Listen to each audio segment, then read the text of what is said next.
Hello, everybody. I'm Pastor Jeff Gross. I'm at New Life Lutheran Church here in Sarasota, Florida.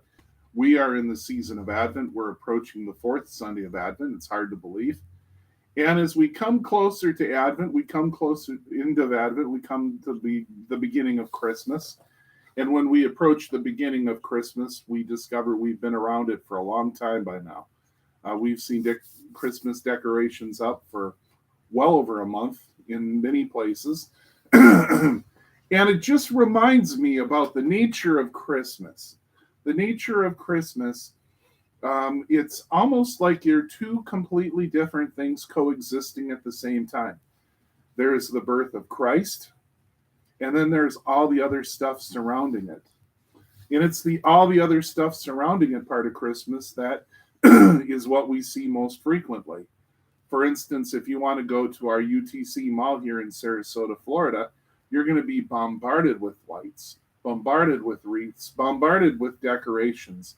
And every time one of those lights is flashing and saying, be happy, be happy, be happy, be happy.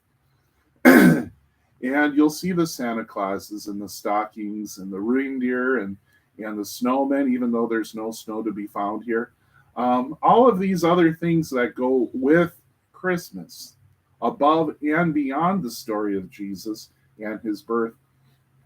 And let's face it, I think, like lots of people, I like it all. I'll take the whole thing, Christmas and all the trappings, because we're traditional people and we just like the holidays.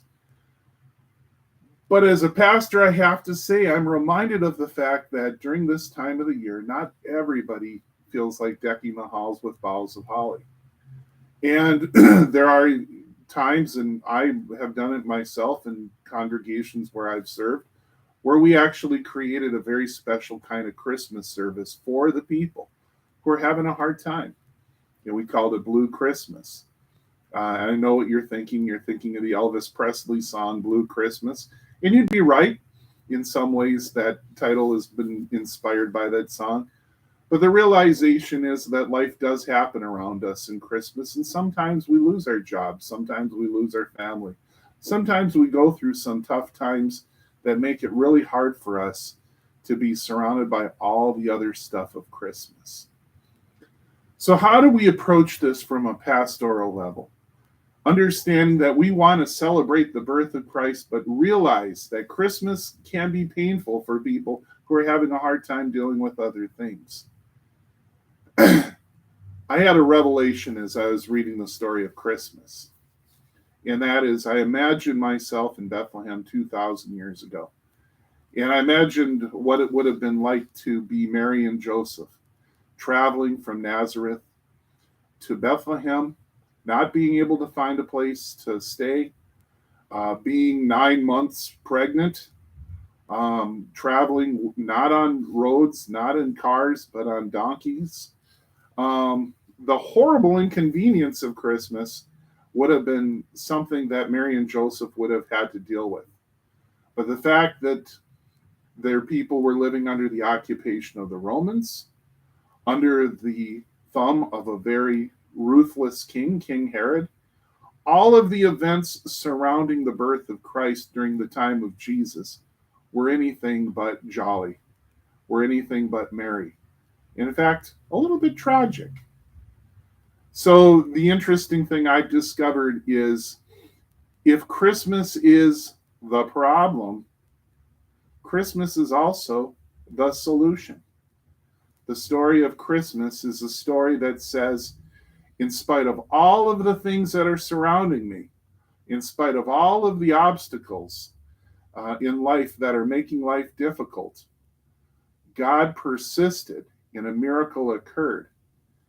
Everybody tried to stop it from happening, especially King Herod, but he failed miserably. He failed miserably, and God prevailed triumphantly. And I discovered over the course of the years that people who struggle with Christmas really are not struggling with the story of the birth of Christ at all. In fact, that's the bright spot in the holiday. They're struggling with all the other stuff. So if you were to deconstruct Christmas and take down the wreaths and take down the holly and take down the decorations and leave your nativity set up, you'd still be left with something to bring you in a profound amount of joy and satisfaction to help you get through the difficult times of your life.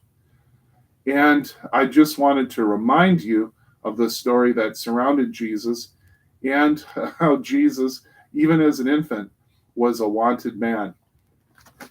And I'm just going to read this passage that never winds up in our lectionary for some reason. After they had left, an angel of the Lord appeared in a dream to Joseph and said, Herod will be looking for a child in order to kill him. So get up, take the child and his mother, and escape to Egypt, and stay there until I tell you to leave. Joseph got up, took the child and his mother, and left during the night for Egypt, where he stayed until Herod died. This was done to make come true what the Lord had said through the prophet. I called my son out of Egypt. Even surrounding the birth of Christ, Jesus' life was in danger. And yet God prevailed, and God still prevails. We never know exactly what's going on in the mind of everybody during this time of the year. Some people are feeling great, some people aren't.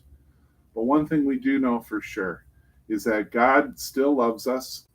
God still sent his son Jesus Christ to be born in Bethlehem. And through the miracle of his birth and incarnation, we know that God can relate to our humanity on a personal level. That's one of the miracles of Christmas. So all the other stuff is getting you down. Go to the story. Go to the source. Go to the miracle. And you may find some joy. God bless you all and have a very Merry Christmas.